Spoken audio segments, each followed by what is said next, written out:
మొట్టమొదటి వాడు ఎప్పుడు వెళ్ళాడు ద్రాక్ష తోటలో పనిచేయటానికి? యేసుప్రభు వారు చెప్పిన ఉదాహరణ. ఎప్పుడు వెళ్ళాడు? 6 గంటలకు వెళ్ళాడు ఉదయం. ఎట్లా వెళ్ళాడు? యేసుప్రభు వారు రా అని పిలుస్తుంటే వెళ్ళాడా? వెళ్ళా. ఒక అగ్రిమెంట్, ఒక నిబంధనతో, ఒక ఒడంబడికతో వెళ్ళాడు. ఏ ఒడంబడిక? నువ్వు నాకు ఎంత ఇస్తావు? ఈ ద్రాక్ష తోటలో పనిచేసినప్పుడు, దేవుని రాజ్యం అనే తోటలో పనిచేసినప్పుడు నువ్వు నాకు ఎంత ఇస్తావు అని అడిగాడు. ఒడంబడిక. ఒక దేనారం తీసుకోయా రోజంతా పనిచేసినందుకు అన్నాడు. సరే అని పంపించాడు పరలోక రాజ్యం అనే ద్రాక్ష తోటలోకి. ఇప్పుడు లోకంలో జరుగుతున్నది అదే. అవన్నీ అవన్నీ కూడా. తర్వాత రెండో వాళ్ళు వచ్చారు. రెండో బ్యాచ్ని పిలిచి ఎన్నింటికి పిలిచాడు? 6 గంటలు అయిపోయిన తర్వాత ఎన్ని గంటలకు పిలిచాడు? 12 గంటలకి.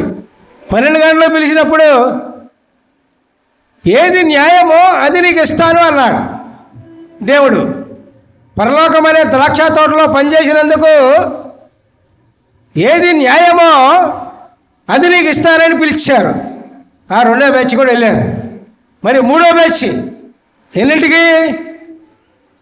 3 గంటలకి. 3 గంటలకు కూడా దేవుడు వారిని పిలిచి దేనికి పరలోకం అనే ద్రాక్ష తోటలోనికి పనిచేయటానికి 3 గంటలకు పిలిచి కొందరిని మీకు కూడా ఏది న్యాయమో అది నీకు ఇస్తాను అన్నారు. హల్లెలూయా, ప్రైజ్ ది లార్డ్. తర్వాత చివరికి కొంతమంది నిలుస్తున్నారు, ఎక్కడికి వెళ్ళకుండా నిలుస్తున్నారు. అప్పుడు దేవుడు అడుగుతారు యేసుప్రభు వారు, ఏమన్నా తెలుసా అండి, ఏందయ్యా మీరు ఇక్కడే నిలబడ్డారు?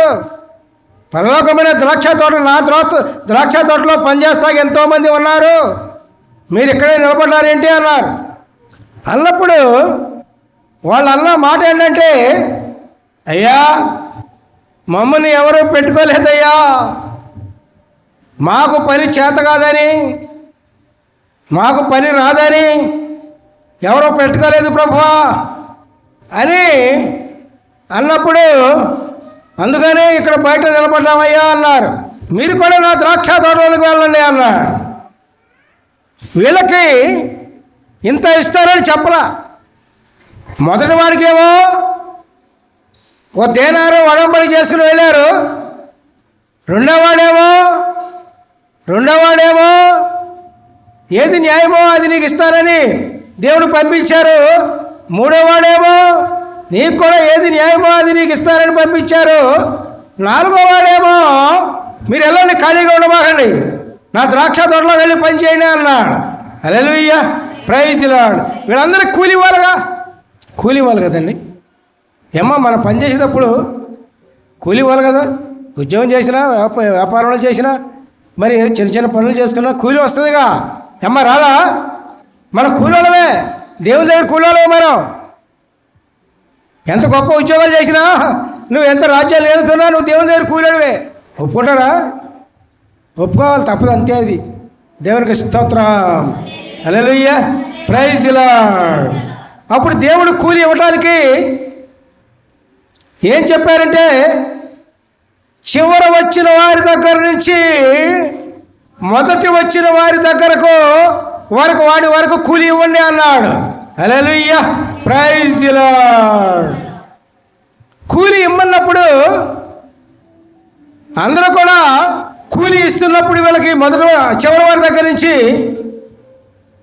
ఎక్కడైతే ఒడంబడిక చేసుకున్నారో మొదటి వారితో, అంతే కూలి చివరి వారి దగ్గర నుంచి ఇచ్చారు దేవుడు. అంతకుముందు వాళ్ళందరూ కూడా మాకే ఎక్కువ వస్తుంది అనుకుంటున్నారు. అర్థమైందా? చివరి వాళ్ళకి ఒడంబడిక చొప్పున, ఒక దేనారం చొప్పున ఒడంబడిక చేసుకున్నప్పుడు ఆ దేనారం చొప్పునే ఎలక వాళ్ళకు కూడా ఇచ్చారు. అర్థం చేసుకోవాలి, మళ్ళీ చెప్తున్నా. చివరి వారికి కూడా ఆ దేనారం చొప్పునే ఇచ్చారు వీళ్ళకి. ఈ మధ్యలో ఏమనుకున్నారు, మాకెక్కువ వస్తుంది, వీళ్ళకే ఓ దేనారం ఇస్తే మాకెందుకు రాదు, మాకెక్కువ వస్తుంది ఒకళ్ళు సంకలు కొట్టుకుంటున్నారు. వాళ్ళకు కూడా ఒక దేనారమే ఇచ్చాడు దేవుడు. హల్లెలూయా, ప్రైజ్ ది లార్డ్.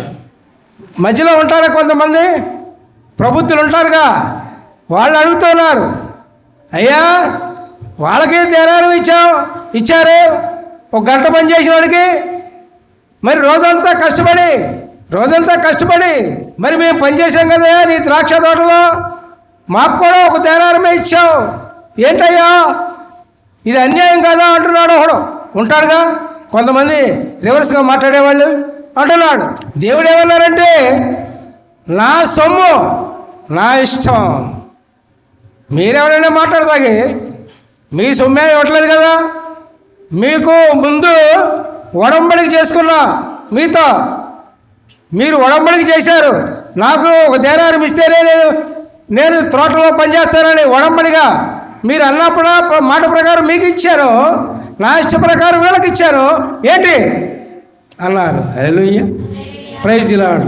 ఇప్పుడు ఒక మర్మం దీనిలో ఉంది, అది చెప్పుకొని ముగించుకుందాం. మరి చివరికి వచ్చిన వాళ్ళకి 1 దేనారం చొప్పున ఎందుకు ఇచ్చారండి? విధేయత. ఏంటండి అది? విధేయత, తగ్గింపుదనం, ఇవన్నీ వీళ్ళలో ఉన్నాయి. వీళ్ళలో గర్వం, అసూయ, ఈర్ష్య ఏమి లేదు. అర్థమైందా? విధేయత. పాపాన్ని ఒప్పుకున్నారు, తన వాస్తవం చెప్పారు. అందుకని ఒడంబడిక ప్రకారం ఇస్తానన్న డబ్బు వీళ్ళకి ఇచ్చాడు. దీనిలోకి ఉదాహరణ మనకు చెప్పాలంటే, యేసుప్రభు పక్కన అటు ఇటు వేసిన దొంగ, మంచి దొంగ ఉంటాడు. ఆ దొంగ మరి గంటే శిలువ మీద ఉంది, పాపాన్ని ఒప్పుకున్నాడు, అసలు విషయం చెప్పాడు, నన్ను కూడా ఒకసారి గుర్తు చేసుకోమన్నాడు, దేవుని రాజ్యానికి వెళ్ళిపోయాడు. హల్లెలూయా, ప్రైజ్ ది లార్డ్. అట్లాగే మన పాపాలను మనం ఒప్పుకొని విధేయత కలిగి జీవించినప్పుడు మనం ఎట్లాగా మనము దేవుని చేత అంగీకరించబడి మన దేవుడిచ్చే బహుమానాలను మనం పొందుతాం.